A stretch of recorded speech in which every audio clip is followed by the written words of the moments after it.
ব্রিগেডে লক্ষ্য কণ্ঠে গীতা পাঠ কর্মসূচিতে অন্যতম বড় আকর্ষণ ছিল প্রধানমন্ত্রী নরেন্দ্র মোদীর অংশগ্রহণ। সেই মর্মেই চলছিল প্রচার, কিন্তু শেষ মুহূর্তে মোদীর সফর বাতিল হয়েছে বলে প্রধানমন্ত্রীর দপ্তর সূত্রে খবর।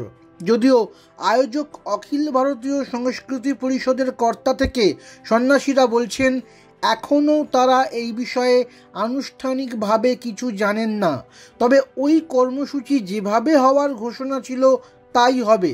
মোদির সফর বাতিল নিয়ে তারা কোনো মন্তব্য করতে রাজি না হলেও বিজেপির রাজ্য সভাপতি সুকান্ত মজুমদার জানিয়েছেন প্রধানমন্ত্রীর সফর বাতিল হতে পারে বলে তিনিও শুনেছেন।